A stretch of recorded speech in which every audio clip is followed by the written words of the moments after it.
चलो स्टार्ट करते हैं। अब आज हम 5 टॉपिक की बात करेंगे, रेफरेंस, रिव्यू, रिवीजन। और रेफरेंस, रिव्यू, रिवीजन अंडर अगर मैं बात करूं कि अगर रेफरेंस, रिव्यू, रिवीजन की बात करें तो कोई मुझे इसके बारे में थोड़ा सा बताएगा? सबने एग्जीक्यूटिव प्रोग्राम में पढ़ा होगा reference, review, revision in the paper of ILGL।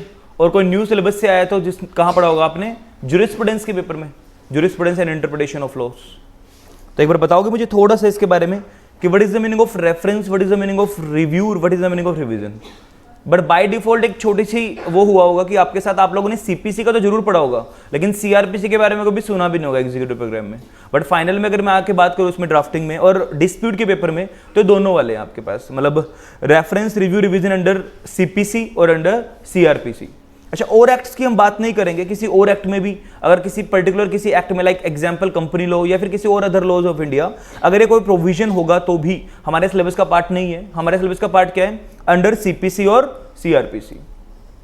तो इन 3 टर्म्स की अगर मैं बात करूं, रेफरेंस, रिव्यू, रिवीजन, मुझे थोड़ा सा बोलना स्टार्ट कर दो इसके बारे में, देन मैं तो इसके ऊपर डिस्कस करूंगा ही, बट आप लोगों को कितना इसके बारे में पता है उसकी एक बेसिक मुझे एक बार बता दो।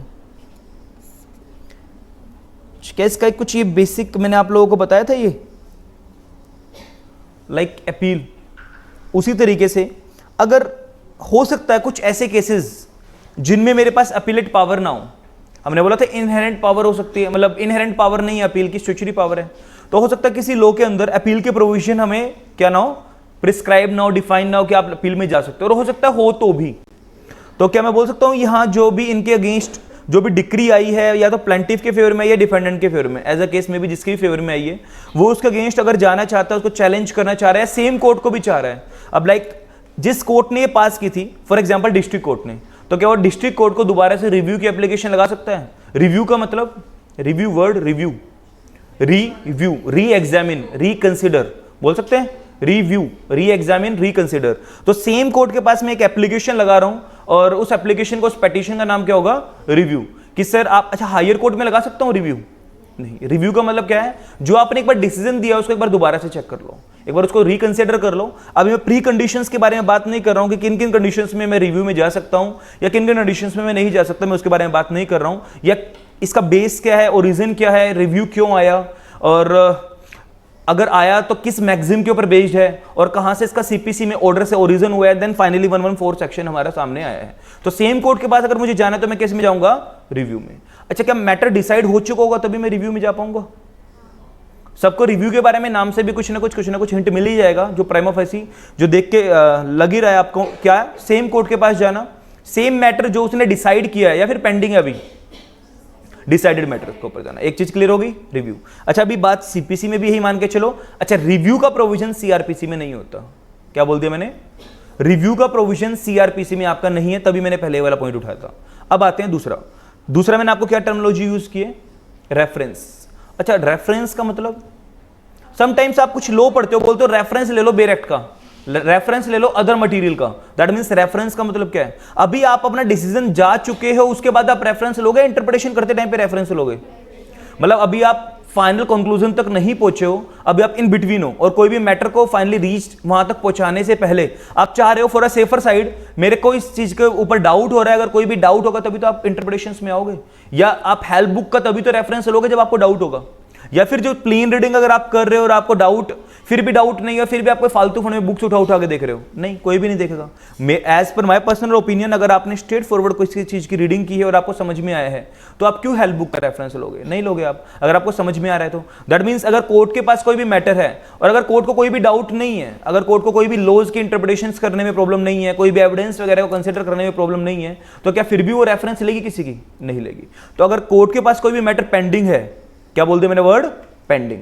अगर कोई कोर्ट के पास कोई भी मैटर पेंडिंग है और उसको अगर लगता है कि यस इस मैटर में रीजनेबल डाउट है मेरे माइंड में, क्या है? Reasonable doubt. और रीजनेबल डाउट भी किस रिगार्डिंग, किस कंटेक्स्ट में रीजनेबल डाउट है? किसी भी लॉ, किसी भी रूल्स, किसी भी रेगुलेशंस, किसी भी ऑर्डिनेंस, अगर किसी की भी वैलिडिटी को लेके कि सर ये बियॉन्ड द पार जाके बनाया गया है, या फिर ये इनअप्रोप्रिएट है, या फिर ये लॉ कॉन्स्टिट्यूशन के अगेंस्ट बनाया गया है, तो ऐसा कोई भी मेरे माइंड में डाउट आ जाए, मेरे का मतलब है कोर्ट के माइंड में हो सकता है सुओ मोटो आ जाए, और हो सकता है किसी पार्टी ने एप्लीकेशन लगाई तो आ जाए। Then finally we go to the मतलब कहां जा सकते हैं हम, higher court, high court basically कहां जा सकते हैं, हाई कोर्ट के पास। समझ में आ रहा है? तो अगर मैटर अभी डिसाइड नहीं किया गया, इन बिटवीन मैटर है, पेंडिंग मैटर है, तो सुओ मोटो या फिर कोई भी पार्टी एप्लीकेशन लगा दे तो हम अपनी हाई कोर्ट को रेफरेंस कर सकते हैं कि सर हमें यहां थोड़ा सा डाउट आ रहा है कि कर नहीं सकते, दो केस होंगे वहां भी, एक में मैंडेटरी करना और एक में कर सकते हैं, तो मैं बताऊंगा अभी जब हम इसके बारे में पढ़ेंगे, बट पहले एक थोड़ा सा ओवरव्यू। दो चीजें समझ में आई। थर्ड, अच्छा रेफरेंस हमारी सीपीसी में भी है, और सीपीसी में रेफरेंस का सेक्शन है 113 read with order 46, read with order 46। अगर मैं यहीं पे सीआरपीसी में बात करूं तो दो सेक्शन डील करते हैं, सेक्शन 395 और सेक्शन 396। समझ में आ रहा है? देन अब मैं मूव करता हूं लास्ट पॉइंट जो हमने इन तीन टर्मिनोलॉजी में यूज किया है, रेफरेंस हो गया, रिव्यू हो गया, और क्या है, रिवीजन। रिवीजन से आप क्या बताना चाहोगे? रिवीजन, रिवाइज करवा रहा हूं मैं, रिवाइज, सेम कोर्ट और हायर कोर्ट।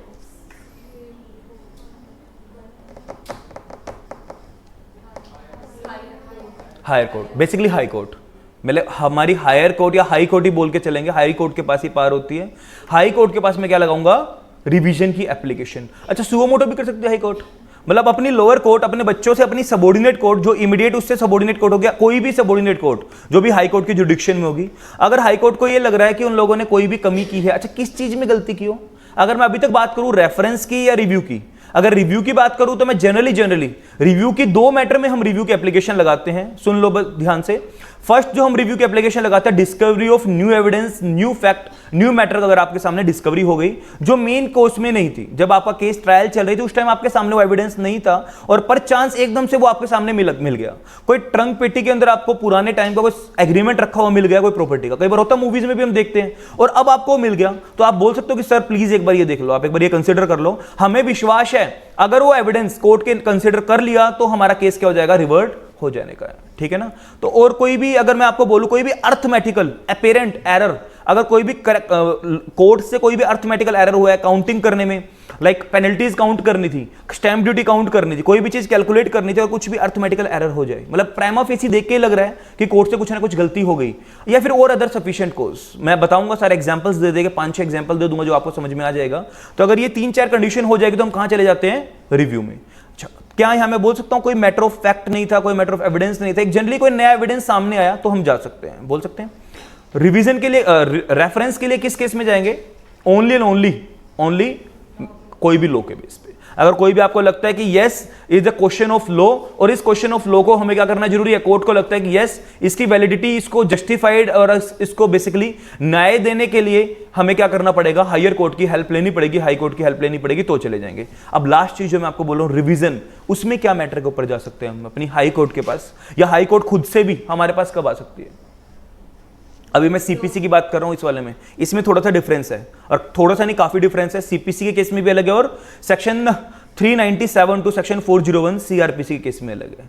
तो रिवीजन का मैंने सेक्शन क्या बताया था, 395 396, और रेफरेंस का सेक्शन 395 396, और रिवीजन का सेक्शन बता रहा हूं 397 टू 401, ठीक है ना। अच्छा इसमें सीपीसी की अगर मैं बात करूं तो रिवीजन सीपीसी किस केस में होगा, ना तो मैटर ऑफ फैक्ट और ना ही मैटर ऑफ लॉ, तो किस चीज में होगा सर,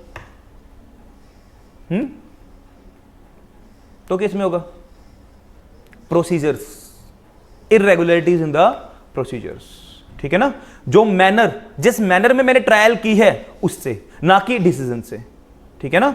मुझे कंसर्न नहीं है डिसीजन क्या आया, वो मेरा मतलब नहीं है, जिस तरीके से आप अंजाम तक पहुंचे मुझे उससे प्रॉब्लम आ रही है।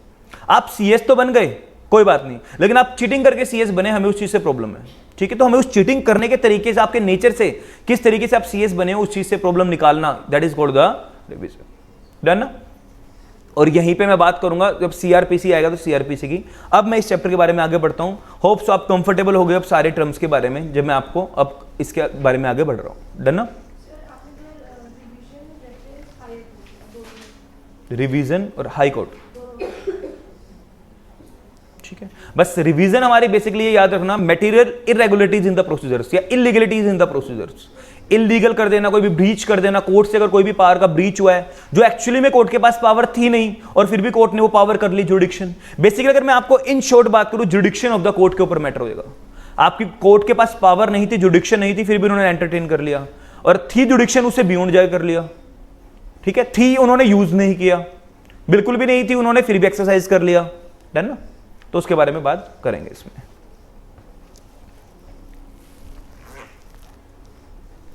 शेरिल आप ज्वाइन कर लो किसी के साथ, अदरवाइज आपको फिर बीच में मेरा इन बिटवीन कुछ समझ में नहीं आएगा इसमें बुक के साथ,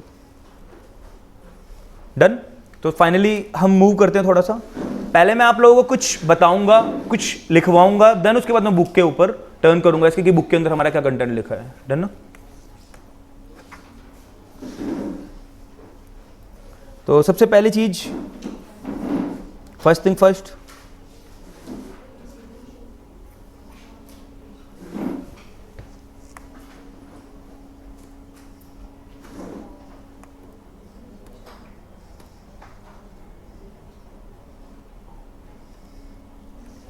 चलो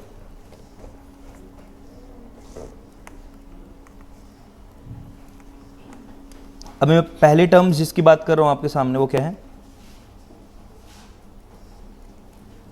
रेफरेंस।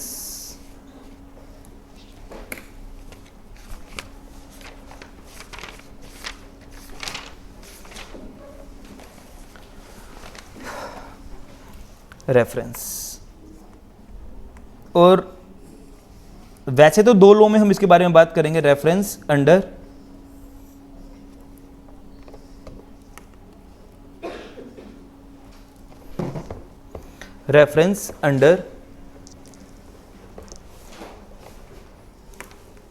सीपीसी, रेफरेंस अंडर बोलो सीआरपीसी, डन ना। अच्छा, सीपीसी के अंदर अगर मैं रेफरेंस की बात करूं तो सेक्शन 1113 प्लस ऑर्डर 46। सीआरपीसी में अगर मैं बात करूं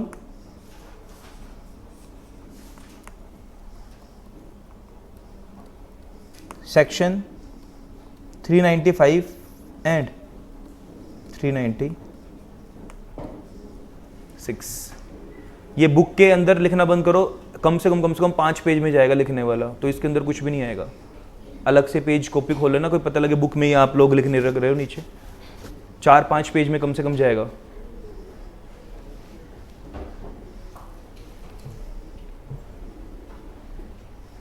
डन ना।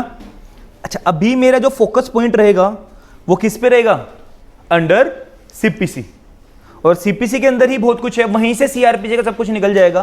तो मैं बोल सकता हूं सीपीसी वाला पढ़ लो, सीआरपीसी वाला जितना हमारे सिलेबस का पार्ट है और जितना भी मतलब है जनरली सेम प्रोविजन हमने कहां से उठाया है, सीपीसी में से सीआरपीसी के अंदर। तो सीपीसी के अंदर अगर हम बात करें सेक्शन 113 और ऑर्डर 46 की, तो एज नेम स्टेटेड रेफरेंस, मतलब रेफरेंस, अभी मैटर क्या है हमारा, पेंडिंग, और लोअर कोर्ट सबऑर्डिनेट कोर्ट अपनी higher court, basically higher court का मतलब क्या होगा, हाई कोर्ट की, लोअर कोर्ट सबऑर्डिनेट कोर्ट अपनी हाई कोर्ट की हेल्प ले रही है और क्या बोल रही है कि सर इस मैटर में, इस क्वेश्चन ऑफ लॉ के अंदर हमें क्या हुआ है, रीजनेबल डाउट हुआ है। तो 3 चीजें अगर मैं इसमें बोल दूं, मैं लिखवाऊंगा अभी वैसे तो देयर आर 3 एसेंशियल एलिमेंट। क्या, अभी तो बहुत सारे एनालिसिस करेंगे इसके अंदर, केस पेंडिंग, ठीक है ना।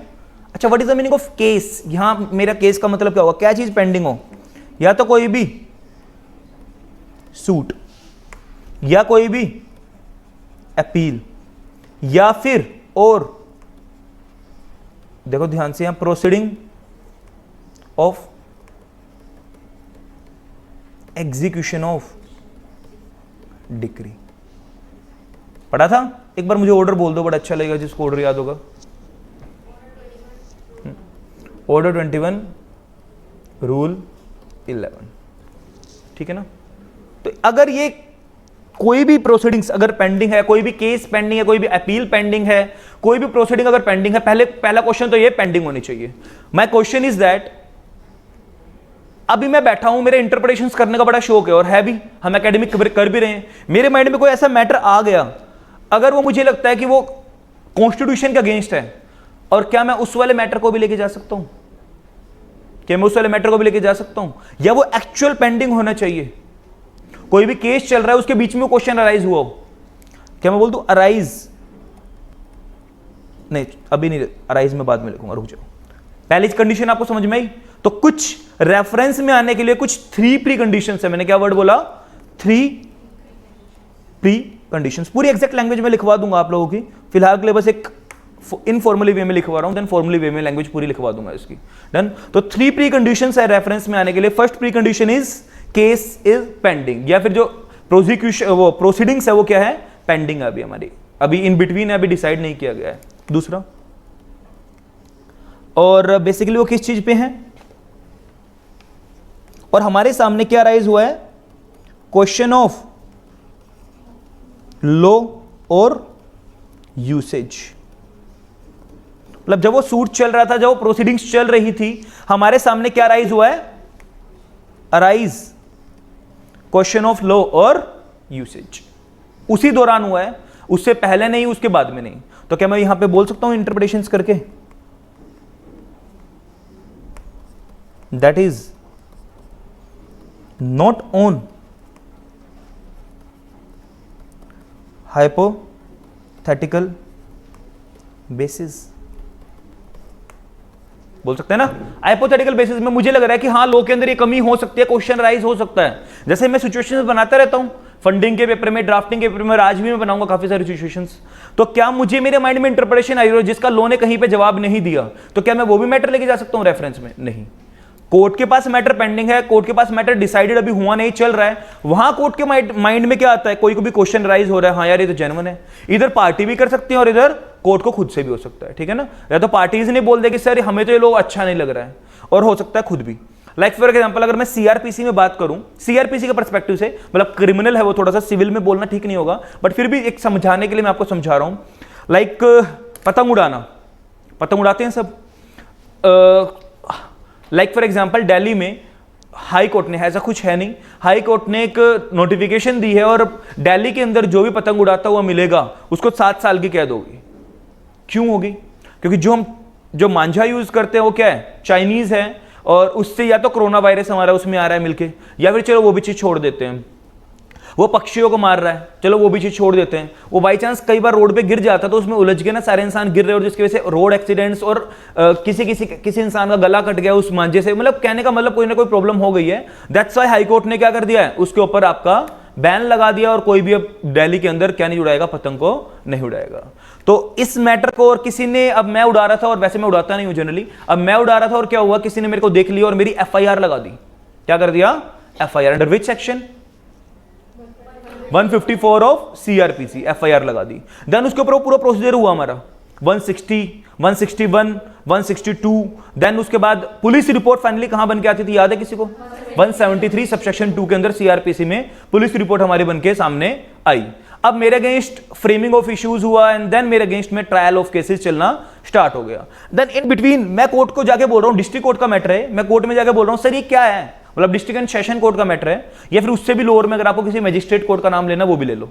देन मैं वहां जाके बोल रहा हूं सर ये क्या है, मतलब मैंने पतंगी तो उड़ाई है, ऐसे मैंने क्या कर दिया यार, तुम मेरे को 7 साल की सजा दे रहे हो। तो उस कोर्ट को लगा यार अब वो तो बार्ड है, जो भी लॉ का प्रोसीजर है उसको तो फॉलो करना ही करना पड़ेगा।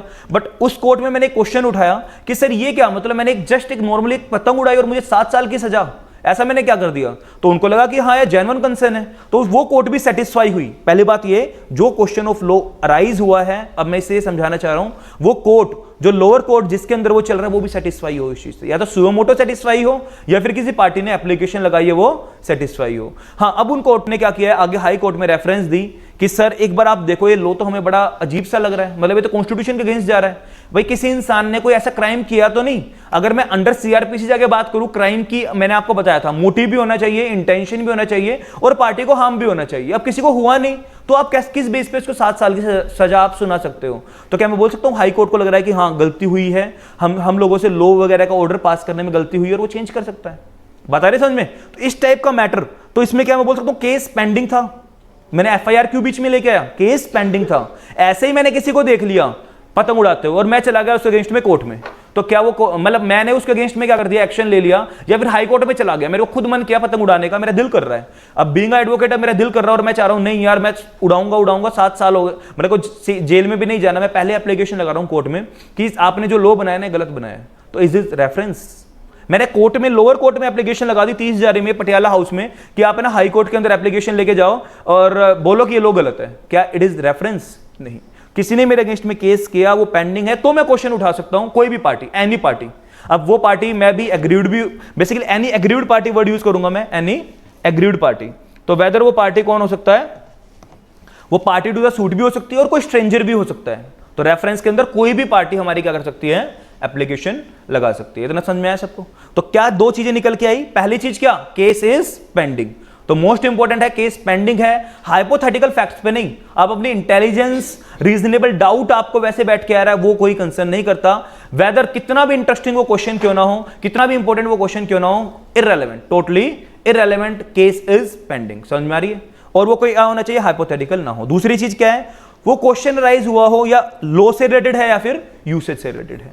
अच्छा, थर्ड चीज जो हमें यहां ध्यान देनी है थोड़ी सी, और कोर्ट को भी इस क्वेश्चन के ऊपर क्या होना चाहिए,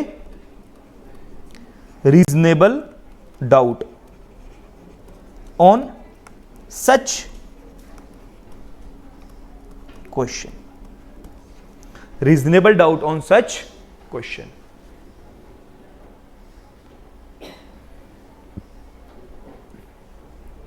ठीक है ना? तो केस क्वेश्चन ऑफ लॉ है, और किसको रीजनेबल डाउट हुआ है, कोर्ट, लिख लो यहां एक बार, कोर्ट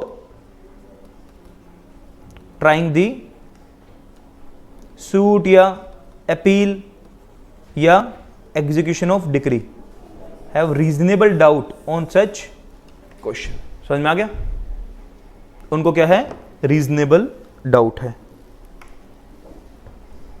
एक मेन चीज मैंने यहां छोड़ दी, मतलब बताई नहीं है आप लोगों को, माइंड में पता नहीं आई होगी नहीं आई होगी, और सबसे इंपॉर्टेंट जिसके ऊपर हमारा सारा प्रोविजन घूमेगा। ऑब्जेक्ट बता दो एक बार मुझे रेफरेंस का, ऑब्जेक्ट बता दो रेफरेंस का। यार गलती हो गई तो होगी, कोई बात नहीं, हाँ अपील में चले जाओ, गलती हो जाती है तो अपील में चले जाते हैं, वो बीच इन बिटवीन उनको क्या आफत आई है उसमें जाने की। ये किन केसेस में होगा,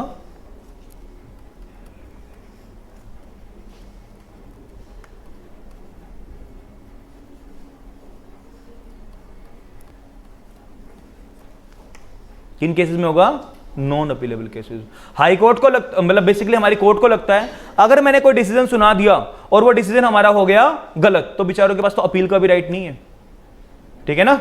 तो ऐसे मैटर्स में हम क्या करते हैं जनरली ये, और उस मैटर में कोई भी क्वेश्चन ऑफ लॉ राइज हो और कोर्ट जो उसको ट्राई कर रही है उसको रीजनेबल डाउट भी हो ऑन सच क्वेश्चन। अब आप मेरे से क्वेश्चन पूछो कि sir what is the meaning of reasonable doubt, what is the meaning of reasonable doubt. एक काम करते हैं, इसको मैं फॉर्मली वे में आप लोगों के सामने एक बार मैं पहले बोल देता हूं, देन उसके बाद लिखवा देता हूं, बट सुन लो। अब अगर मेरा कोर्ट को अराइज होता है कि रीजनेबल डाउट, मैं कोर्ट मुझे अराइज हो रहा है कि रीजनेबल डाउट है, उसको मैंने डिवाइड कर दिया दो पार्ट में। इस क्वेश्चन ऑफ लॉ को मैंने डिवाइड कर दिया कितने पार्ट में, दो पार्ट में। अब first part is mandatory part and compulsory part, and the second part is optional part. अगर वो मेरा क्वेश्चन ऑफ लॉ किस चीज से रिलेट करता है, वो मेरा क्वेश्चन ऑफ लॉ रिलेट करता है कि सर कोई भी लॉ, कोई भी रूल, कोई भी ऑर्डिनेंस, कोई भी एक्ट, अगर वो क्या है, कॉन्ट्राविन कर रहा है किसको, कॉन्स्टिट्यूशन ऑफ इंडिया को, अगर वो इनअप्रोप्रिएट बना गया है, वो अल्ट्रा वायर्स है, क्या है वो एक्ट, वो लॉ अल्ट्रा वायर्स है, वो बियॉन्ड द पार जाके कॉन्स्टिट्यूशन से बियॉन्ड द जाके बनाया गया है, और वो लॉ, वो क्वेश्चन, पहली बात तो क्या है, वो क्वेश्चन जो मेरे माइंड में आया है वो किससे रिलेटेड है, किसी भी एक्ट की वैलिडिटी के ऊपर, किसी भी एक्ट की एप्रोप्रिएटनेस के ऊपर, किसी भी एक्ट की वैलिडिटी के ऊपर। पहला क्वेश्चन बात तो ये कि वो जो मेरा क्वेश्चन है वो किस का है, किसी भी ऑर्डिनेंस, किसी भी रूल, किसी भी रेगुलेशन, किसी भी एक्ट की वैलिडिटी के ऊपर क्वेश्चन मार्क उठा है, क्या वो पूरा का पूरा लॉ ही गलत बनाया गया है, ड्राफ्ट किया गया है। ठीक है ना? जैसे ये 7 साल वाली बात थी जो एग्जाम्पल दिया था। दूसरी चीज, वो क्वेश्चन डिसाइड करना, वो क्वेश्चन जो हमारा उठा है सामने, वो इस केस के लिए जरूरी है, मतलब इस केस का फाइनल नतीजा आने से पहले उस क्वेश्चन का सॉल्यूशन जरूरी है, अदरवाइज कुछ ना कुछ क्या हो सकता है, मिसकैरेज ऑफ जस्टिस। समझ में आ रही है बात? वो क्वेश्चन इस केस को डिसाइड करने के लिए, डिटरमाइन करने के लिए नेसेसरी है, दैट इज कॉल्ड द, बोल सकते हैं, बिकॉज अगर हम किसी से प्रोटेक्ट कर रहे हैं, prevent the miscarriage of justice. And the last one is, वो लॉ अगर हमने उसको यूं का यूं रहने दिया तो वो क्या होगा, अल्ट्रा, हमें कोर्ट को क्या लग रहा है कि वो क्या है, हमारा वो ऑर्डिनेंस, वो एक्ट, वो रेगुलेशन हमारी क्या है, अल्ट्रा वायर्स है। तो उन केसेस में हम क्या कर देंगे बेसिकली, हम चल अच्छा एक चीज और थोड़ी सी ध्यान देने लायक, तीसरी चौथी कंडीशन मान लो इसमें, और उस सेम मैटर के ऊपर किसी भी हाई कोर्ट की या किसी भी हाई कोर्ट की या सुप्रीम कोर्ट की, वर्ड किसी भी बोलना गलत होगा, उस सेम मैटर के ऊपर हाई कोर्ट की, जिस टेरिटरी में हमारी हाई कोर्ट है बेसिकली दिल्ली की, तो दिल्ली हाई कोर्ट की बात कर रहे हैं, तो हमारी हाई कोर्ट की या सुप्रीम कोर्ट ऑफ इंडिया की कोई भी जजमेंट ना आई हो, मतलब उस चीज को रिजोल्व भी ना किया, उस डाउट को, हो सकता है मुझे डाउट आया, क्या पता ऑलरेडी इसके ऊपर जजमेंट आ चुकी हो, मैं फालतू फंड में अपना रेफरेंस दे रहा हूं, क्यों बनाई जाती है जजमेंट्स, रेफरेंस लेने के लिए तो बनाई जाती है ना।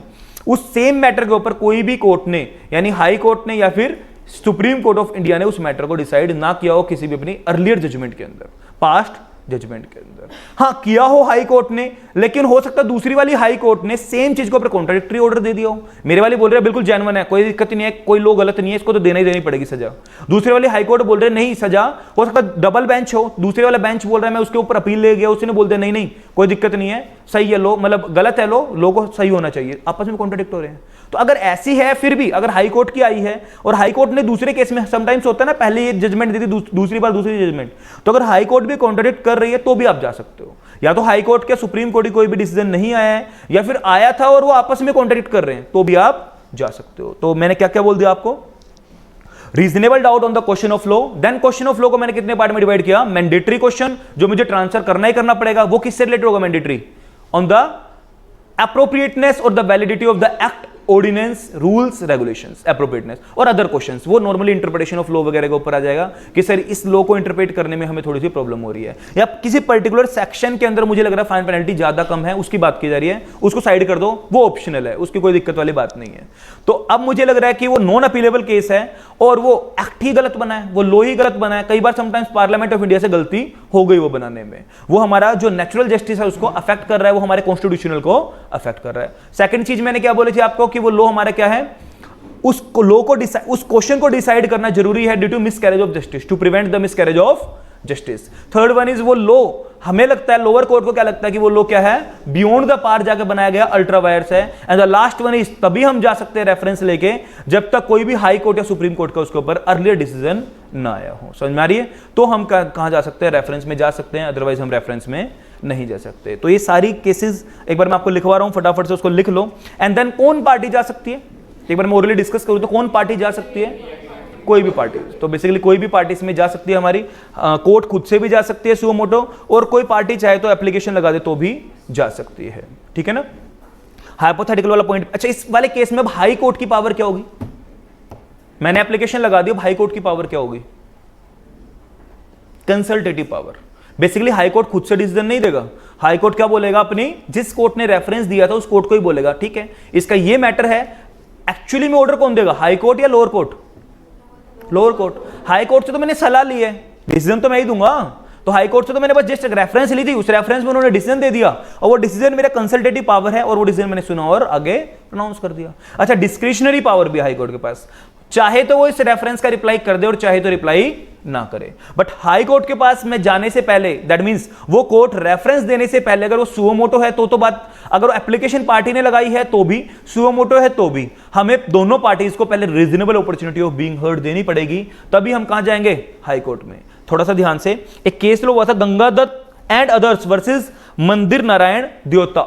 उस केस ने ये बोला था कि हाई कोर्ट की कोई जरूरत नहीं है हाई कोर्ट को कि अब दोबारा दोनों पार्टीज की हियरिंग्स करे रिवीजन रेफरेंस के टाइम में। अब हाई कोर्ट जब डिसाइड करेगी देन उसको कोई रिक्वायरमेंट नहीं है कि दोनों पार्टीज की, अगर वो चाहे तो कर सकती है, बट उसकी कोई रिक्वायरमेंट नहीं है कि दोनों पार्टीज की हियरिंग्स करे एंड देन डिसाइड करे on the basis of merits. तो वो हाई कोर्ट रेफरेंस को on the basis of merits decide नहीं करेगी। अब जो भी उसका डिसीजन होगा, जो भी उसको करना है वो अपने आप से करेगा, वहां हमारी दोबारा जाके सुनवाई या ट्रायल नहीं होगी रेफरेंस में। वो बेसिकली हमारा हाई कोर्ट क्या करता है, खुद से या उसको सही लगेगा तो हियरिंग्स करेगी, अदरवाइज वो ना करे। तो एक केस लो ने चीज बोली थी, Ganga Dutt and others versus Mandir Narain द्योता। तो इस केस लो के अंदर उन्होंने ये बात बोली थी, ठीक है ना। एंड देन उसके बाद अगर मैं बात करूं तो अब उसके बाद क्या हमारा प्रोसीजर बेसिकली चलने वाला है हियरिंग्स में। देन अब लोअर कोर्ट क्या करेगी, तीन चीजें करेगी। अब स्टेटमेंट ऑफ फैक्ट्स, जो स्टेटमेंट ऑफ फैक्ट है वो भी एक बार बना के दे देगी। मैंने बताया ना मेरिट्स के ऊपर नहीं होगा, उसको भी तो पता होना चाहिए ना एक्चुअली मुद्दा क्या था। तो लोअर कोर्ट कैसे रेफरेंस लेगी, स्टेटमेंट ऑफ फैक्ट्स को बना के भेजेगी, प्लस जो भी उसका क्वेश्चन ऑफ लॉ उठा है उसको, प्लस मेरे क्या ओपिनियन है उसके ऊपर, वो तीनों चारों चीजों को फाइल कर देगी। एक चीज और ध्यान से सुनना, हो सकता है लोअर कोर्ट उसके ऊपर कंटिंजेंट डिक्री या ऑर्डर पास कर दे। क्या वर्ड बोल दिया मैंने आपको? जो मुझे ठीक लग रहा है वो मैंने पास कर दिया, वो मैंने पास कर दिया सब्जेक्ट टू। कंटिंजेंट का मतलब सब्जेक्ट टू द कंडीशन। अगर आप इसको अप्रूव करोगे तो ये कंटिंजेंट किस में कन्वर्ट हो जाएगी? फाइनल डिक्री में। और अगर आपने इसको किसके फेवर में दे दिया? अगर आपने प्लेंटिफ के फेवर में ही दिया, दैट मींस ये क्या हो जाएगी? फाइनल। अगर आपने किसी दूसरी पार्टी के फेवर में दे दिया, डिक्री होल्डर के फेवर में दे दिया, तो ये क्या हो जाएगी? लैप्स, स्क्वैश हो जाएगा मेरी डिक्री। समझ में आ रही है? तो इस तरीके से हमारा हो सकता है। नाउ अब मैं इसको आपको लिखवा रहा हूं अपनी लैंग्वेज में, प्लेन लैंग्वेज में, कि क्या होने वाला है। डन ना?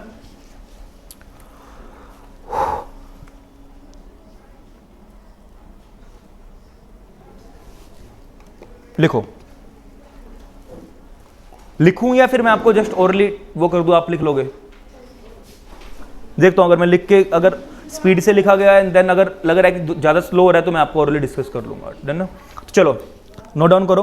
तो इसके अंदर हम वर्ड बाय वर्ड लिखवा रहा हूं मैं आपको। सबसे पहले मैं आपको ऑब्जेक्टिव लिखवा रहा हूं, या मीनिंग इंट्रोडक्शन, इसका ऑब्जेक्टिव लिखवा रहा हूं। तो स्टार्टिंग की हेडिंग आपको डालनी है तो आप डाल लो ऑब्जेक्टिव, मीनिंग, इंट्रोडक्शन, जो भी आपको डालनी है। नोट डाउन करो। एम्पावर, बेसिकली प्रोविजन क्यों आया? पहले बात तो सेक्शन 113 प्लस ऑर्डर 46 क्या करता है? एम्पावर करता है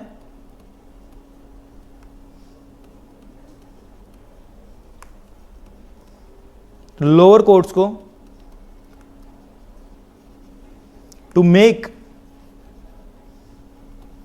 रेफरेंस टू, जितना ही मैंने आप लोगों को बोला सब कुछ वही लिखवा रहा हूं कि लेमन तरीके से आपको हो जाएगा। हाई कोर्ट कब? इन केसेस इफ प्रिसाइडिंग जज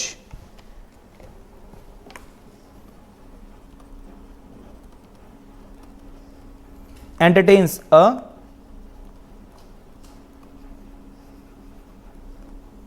reasonable doubt on point of law और यूसेज। वही कुछ लिख दिया मैंने सेम। एम्पावर करता है किसको? लोअर कोर्ट को, to make reference to the high court in cases, कब? इफ प्रिसाइडिंग जज एंटरटेन अ रीजनेबल डाउट, जब उसको खुद से डाउट आएगा। क्वेश्चन एप्लीकेशन तो आप कितनी भी लगाते रहो, जब उसके माइंड में डाउट होगा on the point of law और यूसेज, कोई भी लॉ चल रहा है, कोई भी यूसेज है, कोई भी ऑर्डिनेंस वगैरह है कि इसके अंदर आप हमें कमी लग रही है। डन ना? देन उसके बाद सेकंड पॉइंट इसी में, to enable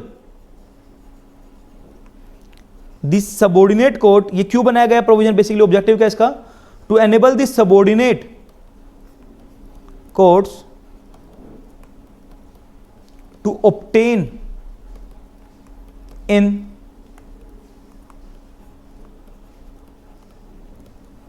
non appealable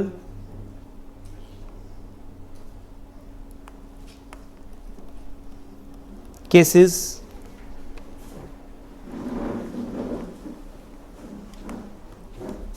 the opinions of the High Court in the question of law और यूसेज। समझ में आ रहा है? मैंने यहां पे ये भी लिख दिया आपको, non appealable cases. Done?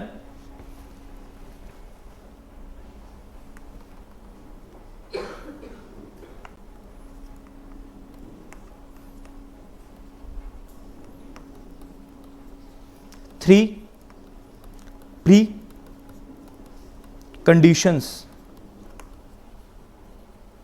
to make a reference, or in other words High Court can entertain reference unless, जो हम नीचे पढ़ेंगे, आ रहा है समझ में? 3 प्री कंडीशन को रिवाइज करवाओगे, कौन कौन सी थी?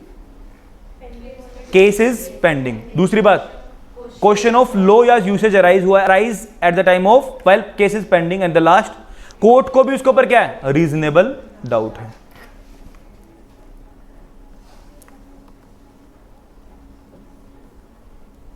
लिखो इसमें,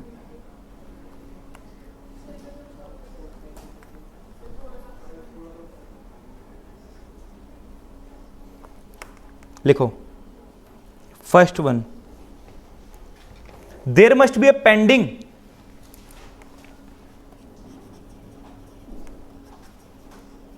there must be a pending suit or appeal. There must be a pending suit or appeal in which the decree is not subject to appeal. ठीक है ना? पेंडिंग सूट है, अपील है, जिसके अंदर decree, in which the decree is not subject to, decree और order is not subject to appeal. क्योंकि order तो इंप्लाइड है कि नॉर्मल ऑर्डर्स के अंदर कहां बताया गया है कि कौन कौन से ऑर्डर्स के ऊपर अपील जा सकती है? लास्ट क्लास में, लास्ट क्लास में बताया हूं, order 104, sorry section 104, order 43, rule 1, rule 2, there are 5 cases, section 35A, 91, 92, 93, then 95, sorry, then उसके बाद एक केस को कंपेंसेशन वगैरह का, अरेस्ट वगैरह कर लिया आपको, and then order 43, rule 1, rule 2, list of appealable orders. और pending proceeding in execution of such decree. ठीक है, बताया था अभी मैंने, प्रोसीडिंग अभी पेंडिंग है एग्जीक्यूशन ऑफ डिक्री की। इसके लिए क्या बताया था?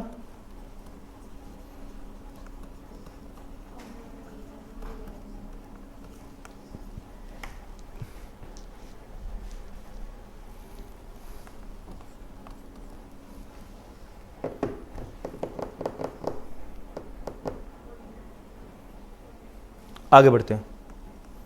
Then a question of law और यूसेज, क्या पता 8 मार्क्स शॉर्ट नोट आ जाए एग्जाम में, 5 मार्क्स, तो उनसे ज्यादा कंटेंट होगा हमारे पास। क्वेश्चन ऑफ लॉ और usage have arise in the course of such suit, appeal or proceedings। C point, ठीक है ना, समझ में आ गया? तो क्वेश्चन ऑफ लॉ और क्वेश्चन ऑफ यूसेज है, arise in the course of, कब? जो पेंडिंग है हमारे। Third one is the court trying the suit, appeal or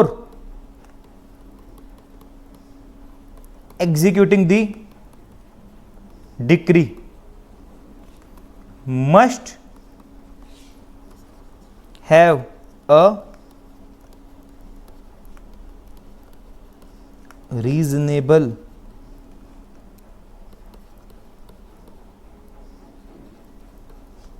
doubt on such question। what is the meaning of such question? question of law और question of usage। Clear हो रहा है ना? तो उसको क्या है? रीजनेबल डाउट अराइज हुआ है उस क्वेश्चन ऑफ लॉ, और मतलब दैट मींस क्या मैं रीजनेबल डाउट की इंटरप्रिटेशन कर दूं कि कोर्ट भी सेटिस्फाई है कोर्ट को खुद से भी डाउट हुआ है कि कोई एप्लीकेशन आई है सुओ मोटो, कोर्ट को खुद से भी लगता है। डन, आगे बढ़ते हैं अब। तो ये 3 प्री कंडीशंस थी हमारी। अगर एग्जाम में आते हैं what are the 3 pre conditions before considering the reference in high court, मतलब what are the 3 pre conditions before filing the reference in the high court. तो इस टाइप के अगर कुछ भी अगर आपके सामने आ जाए तो आपको ये 3 प्री कंडीशंस लिखनी है एग्जाम में, ठीक है। आगे बढ़ो। अब मैंने आपको बोला था क्वेश्चन ऑफ लॉ को मैं कितने पार्ट में डिवाइड कर रहा हूं, 2 पार्ट्स में।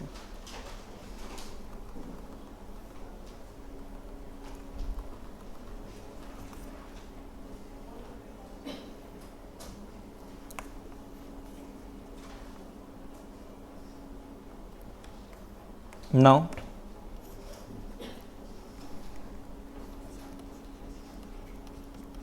question of law on which क्या मैं लोअर कोर्ट को और अच्छा नाम दे दूं, सबऑर्डिनेट कोर्ट, सबऑर्डिनेट या ट्रायल कोर्ट, या लेकिन अगर वो अपील में होगा तो क्या मैं इसको और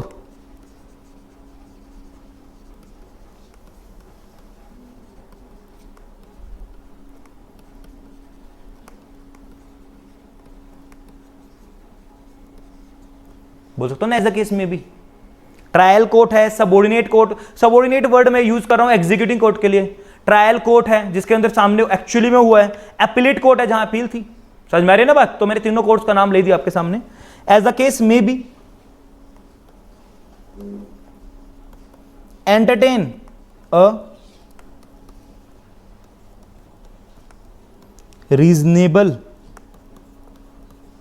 doubt, entertain a reasonable doubt, question of law on which a subordinate or trial court as the case may be entertain a reasonable doubt, may be divided into 2 classes या 2 parts, जो भी आपको कंफर्टेबल हो आप लिख सकते हो।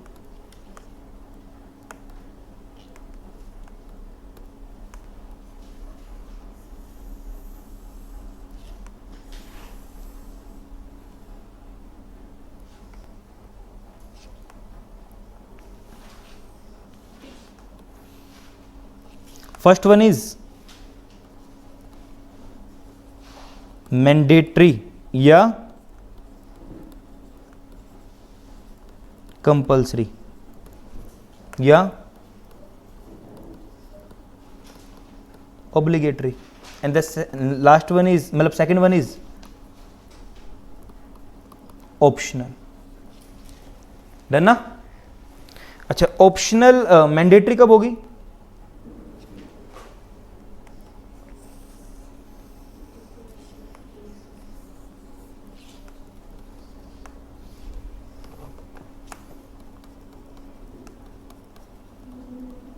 in those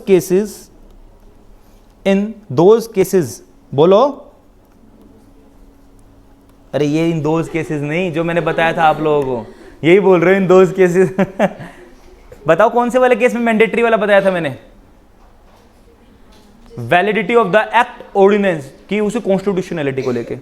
तो those cases which relates to the, वाह भाई वाह, वैलिडिटी या एप्रोप्रिएटनेस या कॉन्स्टिट्यूशनैलिटी, ये देख लेना स्पेलिंग एक बार, constitutionality of any act, ordinance. अच्छा, ऑर्डिनेंस क्या होता है?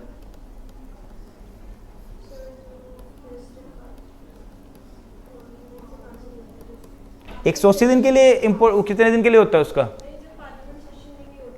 तब ऑर्डिनेंस करता है। कितने दिन के लिए उसकी वैलिडिटी होती है?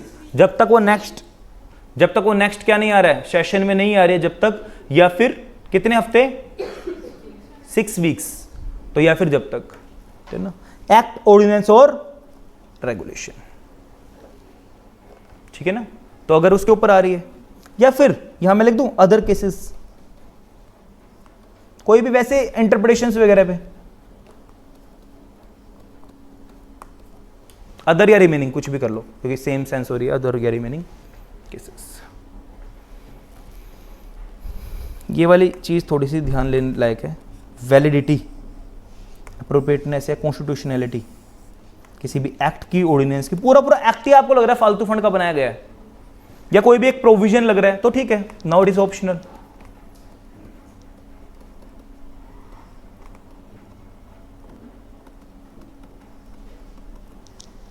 ठीक है, और आपको लग रहा है कि जो ये क्वेश्चन हमारा उठा है वो क्या है, नॉन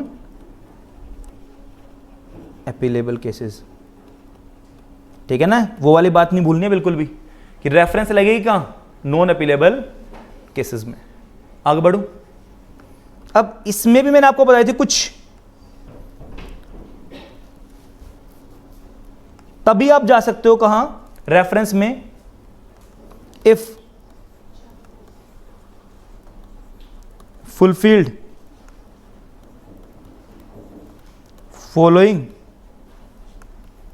conditions, तभी आप जा सकते हो, यानी इससे पहले आपको कुछ फॉलोइंग कंडीशंस को फुलफिल करना होगा। Condition number 1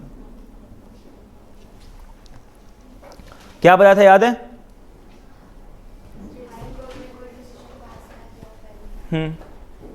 ultra vires act, हमें क्या लग रहा है अल्ट्रा वायर्स, तो लिख लो, छोड़ो। It is necessary to decide, it is necessary to decide such question in order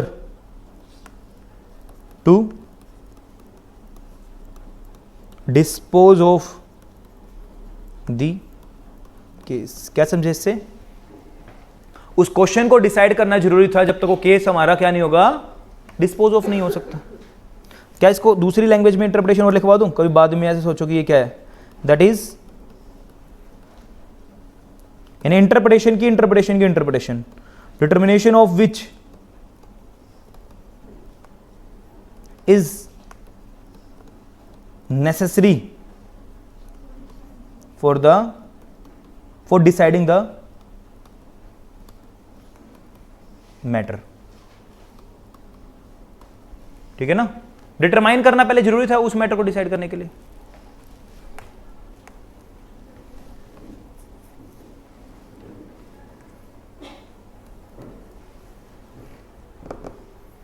आगे बढ़े, the subordinate court is of the view, मतलब उसको खुद भी डाउट होना चाहिए, that the impugned, last class में बताया था, जिसके अगेंस्ट हम एक्शन ले रहे एक तरह से, इंप्यूग्ड एक्ट, ऑर्डिनेंस और रेगुलेशन, या जो भी आपको लिखना है इसमें, इज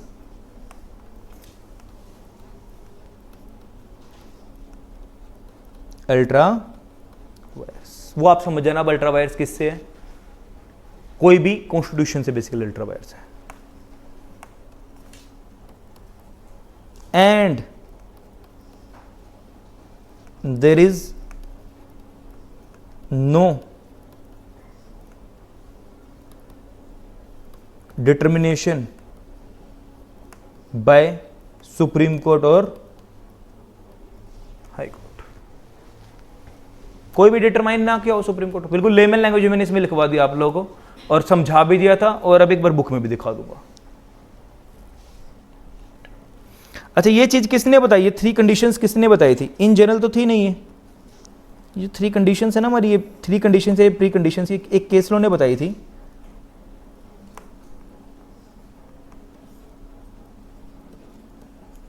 गंगा, वो नहीं है, बुक वाला नहीं है, बुक में नहीं है, Ganga Pratap Singh versus Allahabad bank limited 1958 supreme court.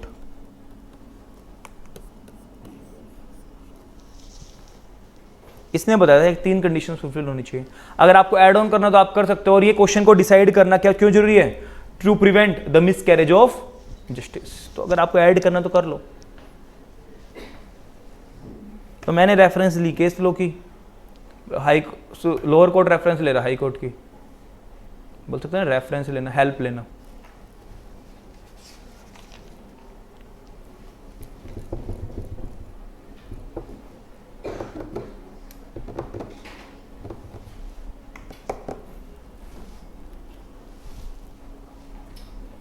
तो who can apply,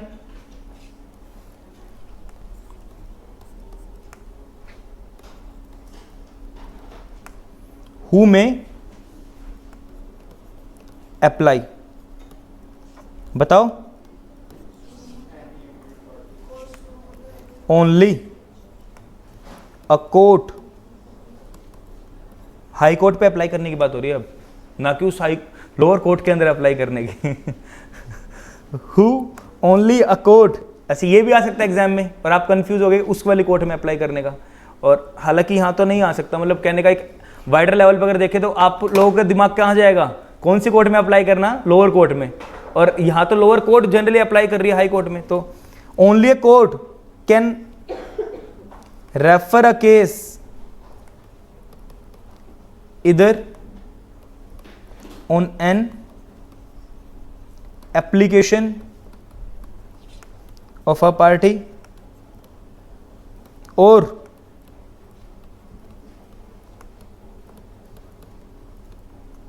so motu, बोलते मोटू है बट मोटू होता है, मतलब है मोटू लिखने में लेकिन ऐसे मोटू बोलते हैं, सो मोटू।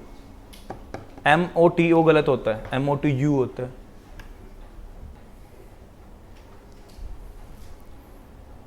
एक क्वेश्चन मैं स्किप कर रहा हूँ, क्यों फालतू में लेंथ बढ़ाई, बीच में से जो मैंने बना रखे हैं उनमें से एक क्वेश्चन और लिखवा रहा हूँ, मतलब लेंथ नहीं बढ़ा रहा हूँ, क्योंकि मैंने आपको बता दिया हाइपोथेटिकल होना चाहिए, केस पेंडिंग होना चाहिए। तो बोल रहे हैं कि पावर्स या ड्यूटीज, रेफरिंग कोर्ट की पावर या ड्यूटीज क्या होंगी, हाइपोथेटिकल नहीं होना चाहिए ना केस। रिक्वायरमेंट्स थी, मतलब मेरा कंसर्न वो कुछ और मतलब बोलना चाह रहा था मैं कि हाइपोथेटिकल नहीं होना चाहिए, कहने का मतलब वो मैटर पेंडिंग होना चाहिए। तो वो वाला मैं नहीं लिखवा रहा हूँ, मैं पहले डिसाइड कर चुका हूँ, बता चुका हूँ, तो मैं बार बार रिपीटेशन नहीं कर रहा हूँ। आओ इसमें, what are the powers and duties of high court, what are the powers and duties of high court, बोलो। कंसल्टेटिव, गुड, शार्प माइंड है, मानसिक याद रहती हैं चीजें, और किसी को कुछ नहीं याद रहता। तो याद तो उनको, और किसी ने बोला क्यों नहीं, मैं तो इम्प्लाइड मान के चलूंगा, किसी को याद ही नहीं है, उनको उनका कॉन्सेंट्रेशन है इसका मतलब क्लास में। चलो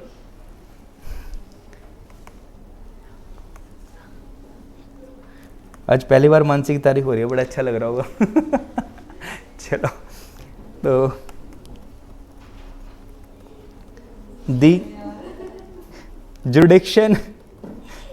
the जुडिक्शन of the high court is consultative. इसका मतलब ये नहीं कि आप ही ऑर्डर दोगे, नहीं, कंसल्ट करोगे, उससे कंसल्ट किया है और आप ऑर्डर दोगे। तो क्या मैं इससे एक चीज और बता दूं, आप लोगों के क्वेश्चन पूछूं मैं, इंटेंशनली मेरा लिखवाया गया, आपकी बुक का भी पार्ट नहीं है। क्या हाई कोर्ट कोई एक्स्ट्रा मैटर को कंसिडर कर सकती है during the course of inquiry? अब हाई कोर्ट भी तो कुछ ना कुछ इंक्वायरी करेगा ना उस मैटर के ऊपर, तभी तो डिसाइड करेगा। अगर हाई कोर्ट के सामने कोई एक नया क्वेश्चन राइज हो जाए या कोई नया एस्पेक्ट हाई कोर्ट को दिखे, आपने तो एप्लीकेशन लगाई थी किसी और एंगल से कि सर ये गलत है, ह्यूमैनिटी के अगेंस्ट है, हाई कोर्ट को कुछ और पर्सपेक्टिव भी उसके साथ साथ लग जाए, अलग से कोई और पर्सपेक्टिव लग जाए, एंड देन क्या हाई कोर्ट उस मैटर को रिजोल्व कर सकती है, या फिर सिर्फ जो आपको बोला गया, आपने पूछा गया, बस वही आंसर देगी? एक्स्ट्रा भी कर सकते हो। तो लिखो इस वाली चीज को, high court is not confined to the questions referred by a subordinate court। समझ में आ गया? लिख लो चलो इसकी भी interpretation. That is if a new aspect of law arises, the High Court can consider it। then the High Court can consider it। Done ना? आगे लिखो, दी हाई कोर्ट में, क्या हाई कोर्ट को जरूरी आंसर देना?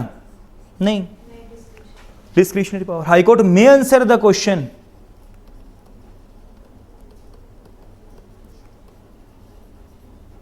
Referred to it and send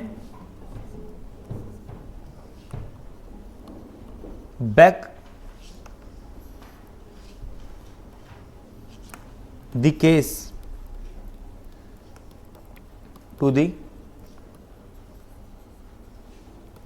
एक एफ ही आएगा, referring court for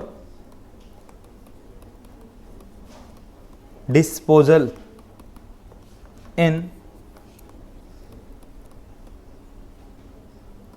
accordance with law. ठीक है ना? वही तो चीज में आंसर, और वापिस भेज देगी रेफरिंग कोर्ट को ही। क्यों? For disposal in accordance with law. अब आप ही दैट मींस क्या मैं बोल सकता हूं? दैट इज ऑर्डर कौन देगा? मेड बाय या passed by lower court, referring court only. ठीक है ना? उसी को रेफर कर देगा बैक को, केस की बात, आप अपना डिसीजन देते रहो।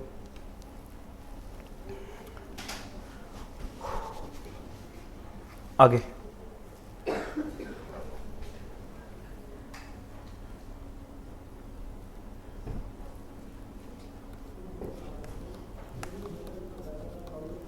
इट में also refuse to answer the reference or even to quash। बड़े जब इनको क्वैश, नल, वॉइड, नलिफाइड कर देना, वॉइड कर देना, या तो रेफरेंस दिया है आंसर दे दो, या फिर क्वैश कर देगी जो भी उसने एप्लीकेशन लगाई है, question, even to question the application. Quash it कर दो बस, क्वैश इट, वरना पूरा लंबा सेंटेंस लिखना पड़ेगा। Even to quash it, it से सब कुछ क्लियर हो जाएगा। लास्ट लाइन लिख लो इसमें बस, मतलब इसकी लास्ट लाइन। अभी एक छोटा सा प्रोसीजर और लिखवाना है, 4-5 लाइन का, 7-8 लाइन का। The high court however can neither make any order on merits। नहीं देगी कभी भी, उनको कोई मतलब नहीं है मेरिट्स, वो ट्रायल वगैरह नहीं करेगी वहां, उनको कोई क्या मतलब है, क्वेश्चंस के ऊपर देगी वो तो। नोर, बताया था ड्राफ्टिंग में, नीदर के साथ नोर, इधर के साथ और, नोर कैन इट मेक सजेशंस। तुम्हें कोई मतलब नहीं है फैक्ट से, नोर कैन इट मेक सजेशंस। किस केस लो ने बात बोली?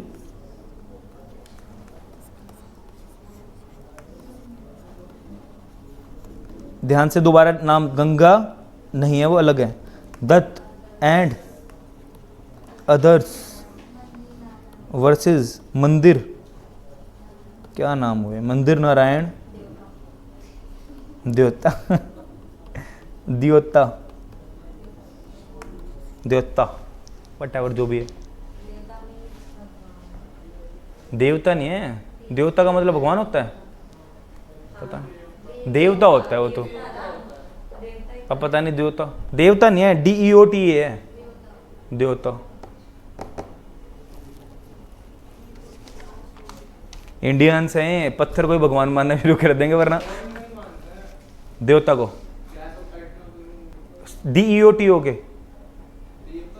देवता को तो भगवान होते ही हैं तो वो मानते हो, तो कृष्ण भगवान को सबसे ज्यादा माना जाता है वर्ल्ड वाइड। देखेंगे, मूवीज देखेंगे। चले आगे। आज पूरी अपना ड्राफ्टिंग का जितना पूरे उसमें नहीं लिखा हो कोर्स से, आज में लिखो, आज लिखो आराम से। अगला पूरा प्रोसीजर लिखो अब। Procedure at hearings. हेयरिंग्स के टाइम पे क्या प्रोसीजर हुआ, क्या होगा?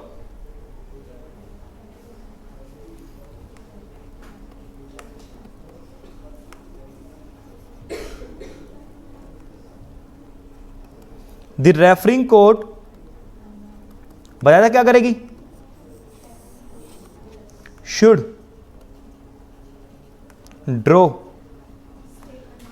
अप, शुड पहले वो कर लो, should to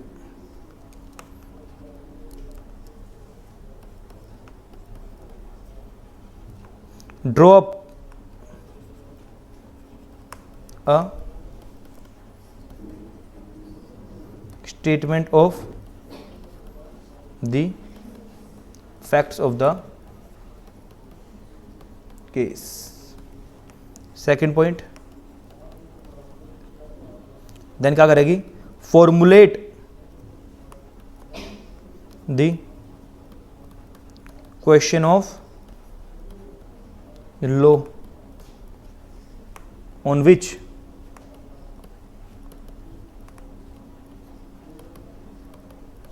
opinion is sought and give its opinion thereon। ठीक है, और अपनी ओपिनियन भी दे देगी।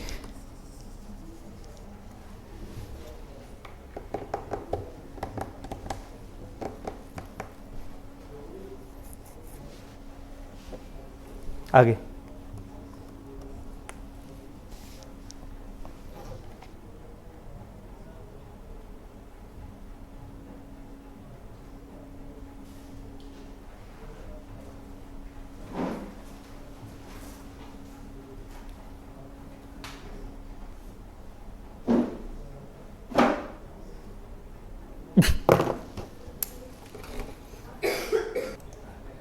चलो,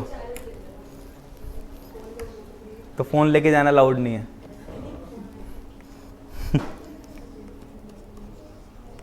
द कोर्ट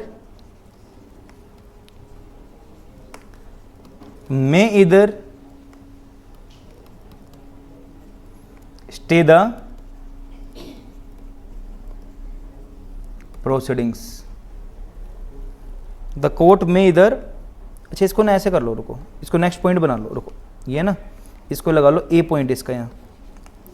या तो कोर्ट चाहे तो स्टे भी लगा सकती है प्रोसीडिंग्स पे, भाई रुक जाओ फॉर द टाइम बिंग, अभी जब तक हम रेफरेंस ले रहे हैं जब तक रुक जाओ, ठीक है ना, मतलब उसके ऊपर कोई भी मैटर आगे बढ़ा नहीं रही है जब तक कोर्ट का ऑर्डर नहीं आएगा।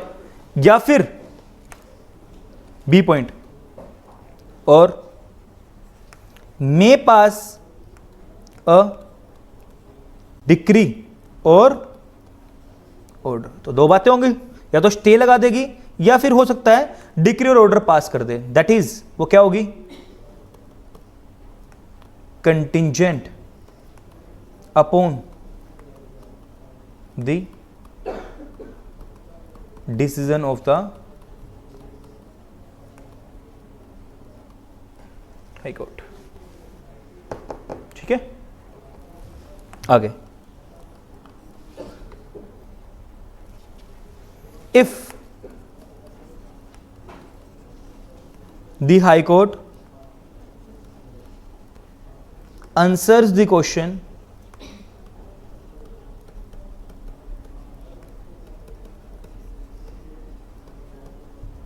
in favor of the plaintiff, बोलना थोड़ा सा ना गलत सा होगा, in favour of the judgment debtor, या दूसरा क्या नाम होता था, डिक्री होल्डर. यहां मैं वर्ड यूज करूंगा डिक्री होल्डर, क्योंकि खाली प्लेंटिफ बोलना ना थोड़ा गलत होगा, या फिर प्लेंटिफ हटा ही देता हूं. इन फेवर ऑफ डिक्री होल्डर, जिसके फेवर में हमने दिया था, देन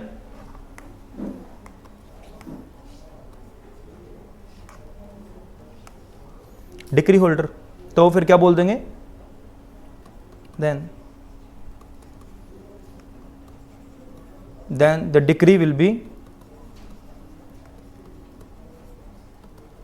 confirmed. अगला पॉइंट, इफ इट इज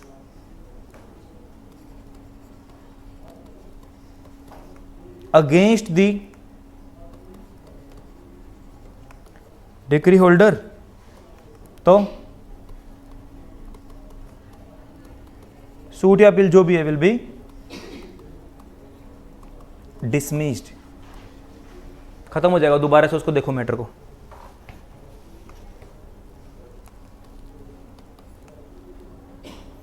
अब हाई कोर्ट क्या कर सकता है, high court can even quash, उस मैटर को ही खत्म भी कर सकता है, द ऑर्डर ऑफ रेफरेंस. कि नॉन सेंस वाली बात है, कोई फालतू, सही है, लो चलो, ठीक है ना, ये भी बोल सकता है.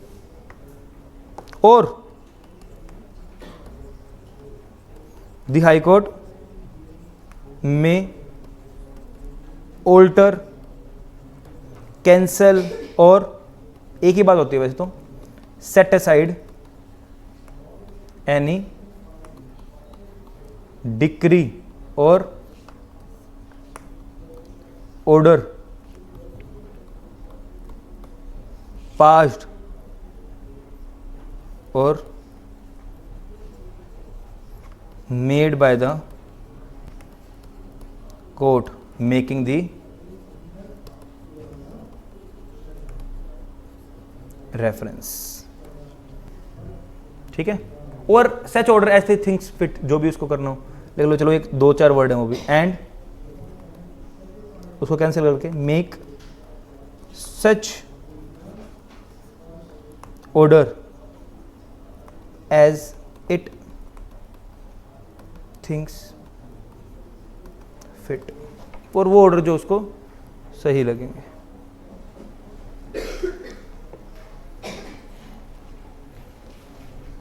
डन. एक बस नोट लिख लो छोटा सा, एक लाइन का, लेकिन वो अभी काम नहीं आएगा. लिखना यहां जरूरी है, लेकिन काम वो आएगा जब हम रिवीजन पढ़ लेंगे उसके साथ.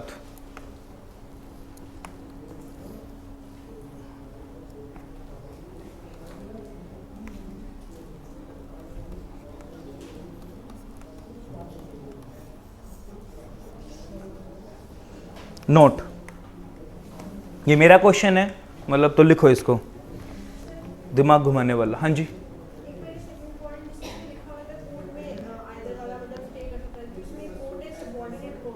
वही रेफरिंग कोर्ट की.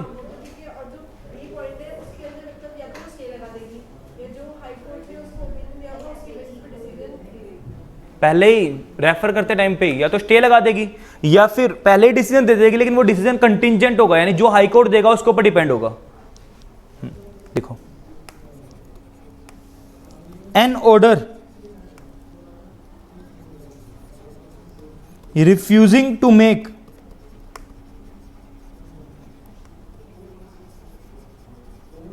reference to the most important high court exam में आए या ना आए, बट हाँ पूरा कॉन्सेप्ट समझ में आ जाएगा अब अगर ये वाला क्वेश्चन समझ में आ जाएगा जिस टाइम केस डिसाइडेड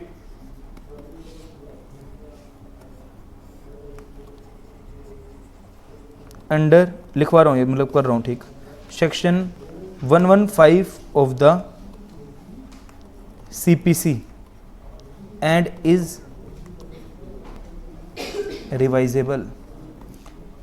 जो हाई को अगर हमने एक लोअर कोर्ट को सबऑर्डिनेट कोर्ट को एक एप्लीकेशन लगाई, क्या एप्लीकेशन लगाई कि सर प्लीज प्लीज आप है ना हायर कोर्ट के पास जाके एक बार रेफरेंस ले लो, और सबऑर्डिनेट कोर्ट ने हमारी उस बात को क्या कर दिया, डिसमिस कर दिया उस एप्लीकेशन को, मतलब मना कर दिया, तो क्या हम उस चीज से परेशान होके क्या हम अपील में जा सकते हैं?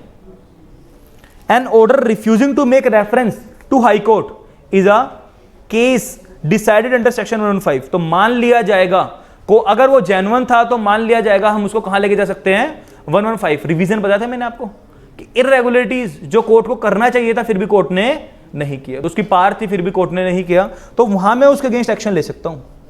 अगर मैंने एप्लीकेशन लगाई और कोर्ट ने अगर उसको कंसिडर नहीं किया कि हाई कोर्ट में लेके जाने के लिए, तो उस वाले केस को मैं कहां लेके जा सकता हूं, रिवीजन करने के लिए। तो अभी आपको समझ में जब आएगा what is the meaning of case decided. यहां तक पढ़ के सबको क्या लग रहा है, केस डिसाइडेड का मतलब क्या होगा, केस डिसाइडेड, बट ऐसा कुछ नहीं है। केस डिसाइडेड का मतलब बहुत कुछ अलग होता है। जब मैं सेक्शन 115 पढ़ाऊंगा जब आपको समझ में आएगा, पढ़ना है निकलना है तो केस डिसाइडेड का मतलब केस डिसाइडेड है, बट उसके बारे में जब इंटरप्रिटेशन करनी है जाके तो केस डिसाइडेड का मतलब बहुत कुछ है ना। डन, नोट कर लिया सबने? तो बस 1 मिनट के लिए CRPC वाली और पहले देख लो। मैंने आपको बताया था कि CPC और CRPC डिट्टो सेम, बिल्कुल डिट्टो सेम है CRPC में, सेक्शन 395 और सेक्शन 396। तो एक बार मैं बट आपको पहले एक बार ये दिखा दूं फटाफट से। Reference to the high court by district जज, और अच्छा ये चीज और ध्यान रखना, रेफरेंस कौन लगा सकता है हाई कोर्ट को, या तो डिस्ट्रिक्ट जज या फिर कोई भी, वैसे तो नाम कहने को डिस्ट्रिक्ट जज है बट कोई भी लगा सकता है, जो भी लोअर कोर्ट होगा कोई भी लगा सकता है। डिस्ट्रिक्ट जज को मतलब डिस्ट्रिक्ट जज भी लगा सकता है, और अ जज of a court of small causes, तो स्मॉल कोज कोर्ट वाला जज भी लगा सकता है। अच्छा सर आप लोग ये क्वेश्चन पूछोगे ये अलग से क्यों लिखा गया, अभी इसकी रेलेवेंस आएगी जब हम रिवीजन करेंगे ना, रिवीजन या रिव्यू करेंगे वहां आपको काम आएगा अभी ये। तो फिलहाल के लिए इसको स्टार मार्क कर लो, मैं बताऊंगा कि ये क्यों मैंने यहां लिखवा अलग से लिखा है ना।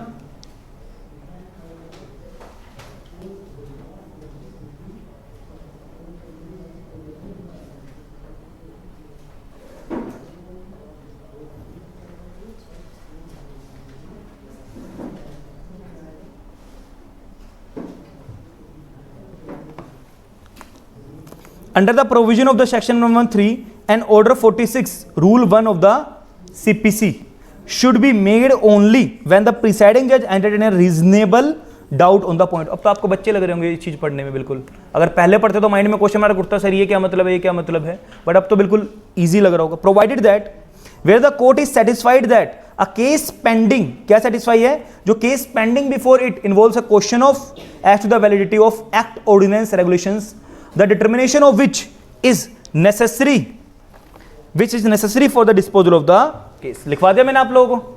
and is of the opinion that such ordinance, regulations इतना इतना इतना is invalid और inoperative, लिखवा दिया मैंने आपको, inappropriate है, invalid है, but has not been so declared by the high court of word क्या लिखा है, that state। मैंने पूछा ना कौन सी हाई कोर्ट, that state, तो that word को हाईलाइट कर लो, और द सुप्रीम कोर्ट। आगे क्या लिखा है, the court shell refer the matter in the manner laid down for the opinion of the high court. अच्छा यहां ना ऊपर लिख लो केस पेंडिंग, उसके एक एरो लगा के लिख लो, नॉट ऑन हाइपोथेटिकल क्वेश्चन और a question likely to arise in future, लिख सकते हैं not hypothetical question, not on hypothetical question, not on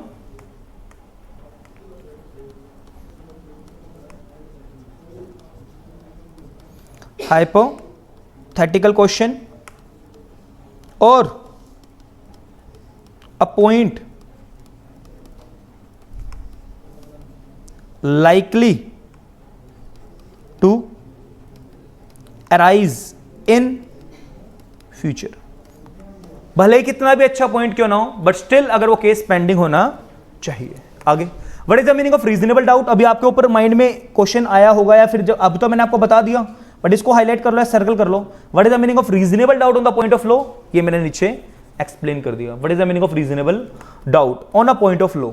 A subordinate court cannot be supposed to entertain a reasonable doubt, माना नहीं जाएगा कि उसको reasonable doubt है on a point of law if it has been decided clearly in a ruling of the high court। अगर वो किसी clearly किसी हाई कोर्ट की रूलिंग में डिसाइड कर दिया गया होगा, ठीक है ना, तो जब तक माना ही नहीं जाएगा उसको रीजनेबल डाउट है।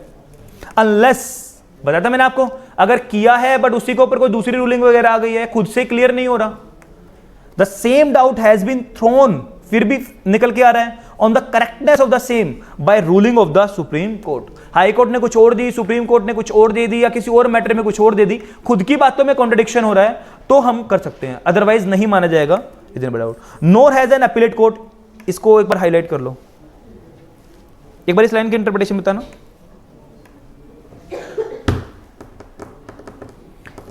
क्या लॉ ने सीधा लिखा है नॉन अपीलेबल केसेस? लैंग्वेज क्या लिखी है लॉ ने? ब्रैकेट में ले लेना और बहुत इंपॉर्टेंट मार्क कर लेना। Nor has an appellate court which has jurisdiction to hear an appeal on any jurisdiction to make a reference. इससे क्या निकल के आ रहा है? ब्रैकेट में करके लिख लो, that is non appealable cases. अगर मैं आपको डायरेक्ट बस यही चीज पढ़ा देता है फिर बता के निकल जाता, तो आपके लिए बस एक यही होता ना, आप इसमें से निकाल पाते कि नॉन अपीलेबल केसेस है या क्या है। आपको लगता कि वो वाला केस जो नॉन अपील होगा, मतलब कहने का मतलब अपीलेट कोर्ट के पास पावर नहीं है बस, लेकिन इसका मतलब ये क्रक्स में नहीं जा पाता कि नॉन अपीलेबल केसेस में ही हमारे पास क्या जाएगी रेफरेंस। आगे, ये तो मैंने आपको लिखा दिया ना, यहां लिखो प्रोसीजर, मैंने लास्ट में लिखवाया ना प्रोसीजर, क्या था? Mode of reference. कैसे देंगे? ऑर्डर 46 रूल 1 के अंदर लिखा है पूरा प्रोसीजर। प्रिसाइडिंग जज ऑफ द रेफरिंग कोर्ट क्या फॉलो करेगा? Draw up the statement, stating the points, स्टेटिंग his opinion on such point. आगे, ये वैसे मैं आपको बता चुका हूं, देखो, each of the above statement should be, जो भी हमने ऊपर ये स्टेटमेंट वगैरह लिखी है वो क्या होगी? हाईलाइट कर लो, प्रिसाइज एंड क्लियर। और the high court find itself compelled to return the reference for amendment. अच्छा, एक चीज और ध्यान से थोड़ा सा, एक बार मुझे इसकी इंटरप्रिटेशन बताओगे?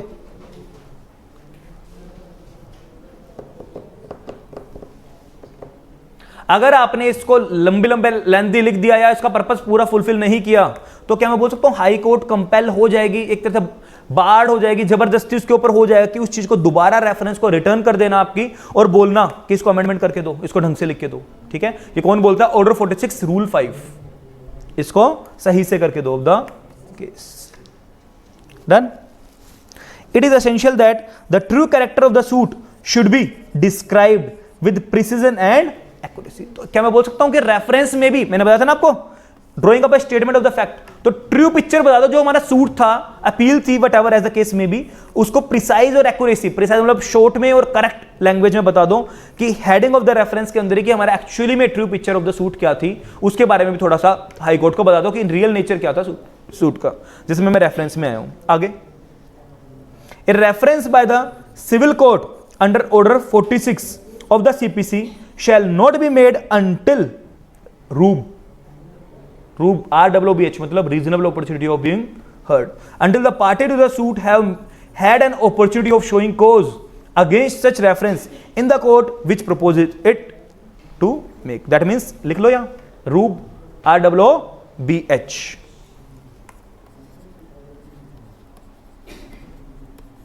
reasonable opportunity of being heard, principle of natural justice, उसको फॉलो करना पड़ेगा। डन ना?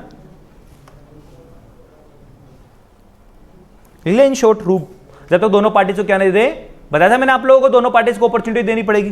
अच्छा, इसके साथ ही ना मैं लास्ट पॉइंट पढ़ा रहा हूं पहले आपको, ये मतलब इसके साथ एरो लगा लेना, ये लास्ट पॉइंट का।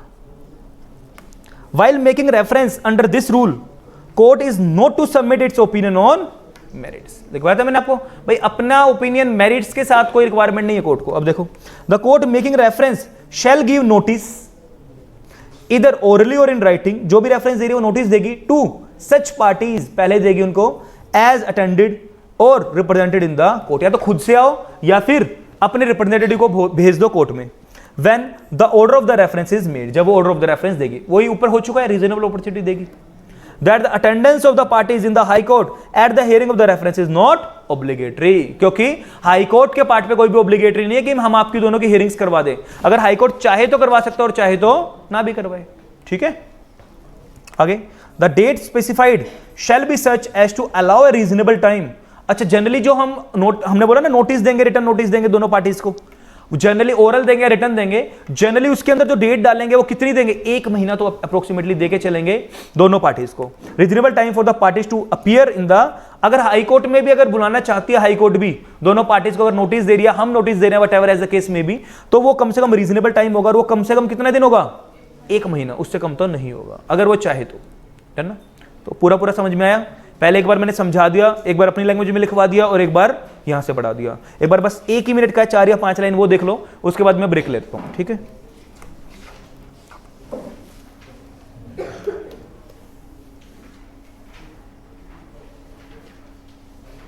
सीपीसी सीआरपीसी के अंदर देख लो रेफरेंस कितनी है। हमारे सिलेबस में 396 नहीं है, तो मैंने 396 नहीं करवाया है, सिर्फ 395 सिलेबस में 395 में मैं आपको करवा रहा हूं, और वो सारा सेम है, बिल्कुल डिट्टो सेम है। लिखो, मतलब देखो फटाफट, कुछ नहीं लिखना। देखो, ये मैंने एग्जांपल दिया था, यहां लिख लो, आपको याद रहेगा फ्यूचर में। पतंग, 7 ईयर जेल, पतंग, अपने आप याद रहेगा। जो भी आपको हिंदी इंग्लिश अंग्रेज हो तो अंग्रेजी में लिख लो, और हिंदू हो तो हिंदी में लिख लो। हिंदू का मतलब है इंडियंस हो तो हिंदी में लिख लो। ठीक है, पतंग 7 साल, 10। देखो वही तो लिखा है सब कुछ, सेक्शन 395 एंड 396 भी कर लो, कभी बाद में भूल जाओ आप लोग, क्योंकि हमारी मेमोरी बड़ी शॉर्ट टर्म है, हम भूल जाते हैं सब कुछ घर जाते ही। 395 एंड 396 देखो, empower a court subordinate to the high court to make a reference to the high court under subsection 1 if the following conditions exist। कौन कौन सी? Firstly, the case pending, highlight कर लो, case pending before it must involve a question as to the validity of the act ordinance regulations, यहां तक। फिर bracket में ले लो, अ मेयर प्ली, समझ गए होंगे, सिर्फ एक एप्लीकेशन लगाना raised by a party challenging the validity of the act. वैसे ही फालतू फंड में मैं एडवोकेट सरफरा और मेरा दिल किया कि ये लो गलत बना है, वैसे एप्लीकेशन लगा दी, कोई केस नहीं था मेरे ऊपर, वैसे लगा दी। तो a mere plea raised by a party challenging the validity of the act, या फिर केस चला भी हुआ है, ध्यान से, केस पेंडिंग है बट लेकिन उस केस का मुद्दा नहीं है ये। भाई मेरा केस चला हुआ था नॉर्मली कॉन्ट्रैक्ट एक्ट के ब्रीच का, मैं फालतू में मुद्दा लेके आ रहा हूं, 7 साल की जेल का क्या मतलब हुआ पतंग उड़ाते हुए टाइम पे? भाई ये क्या मतलब है? या तो आपके केस से रेलेवेंट हो वो चीज, और वो मैंने लिखवाया था एक चीज कि केस को डिसाइड करना, डिटरमाइन करने के लिए वो क्वेश्चन को पहले डिसाइड करना क्या था, जरूरी। वही वाली बात बोल रहे हैं इसके अंदर। तो by the party challenging the validity of the act is not sufficient to make a reference to the high court unless the court itself is satisfied that the real or the substantial question as to the validity of the act is actually involved for the disposal of the case। तो bracket close. तो जब तक court satisfy ना हो जाए, mayor application अगर आप, अच्छा एक दूसरी सेंस क्या निकल के आ रही है इससे, सिर्फ पार्टीज का भले वो मैटर भी था, पतंग वाले केस था, अगर मैंने फिर भी एप्लीकेशन लगाया कोर्ट को नहीं लगता, तो कोर्ट का सेटिस्फाइड होना जरूरी है, कोर्ट का रीजनेबल डाउट आना जरूरी है। डन ना? आगे सेकेंडली, समझ में आया पहले वाला? तो यहां ब्रैकेट में लिख सकते हो case pending plus reasonable doubt of court, लिख सकते हैं ना, case pending plus reasonable doubt of the court. Second, the court should be of the opinion that such act ordinance regulation as the case may be is invalid और inoperative but has not been so declared by the, same है, ठीक है ना, मतलब not declared by the higher court, लिख दो, the matter earlier not declared by the higher court. Done? तो यही हमारा है। इसके बाद मैं मिलता हूं नेक्स्ट उसमें आफ्टर ब्रेक, देन हम नेक्स्ट टॉपिक स्टार्ट करते हैं, review and reference, review and revision, दोनों एक बार में कर लेंगे, वन गो में, या एक बार में रिव्यू कर दूंगा, देन उसके बाद दोबारा छोटा ब्रेक देके उसके बाद दोबारा से रिवीजन। डन ना? तो चलो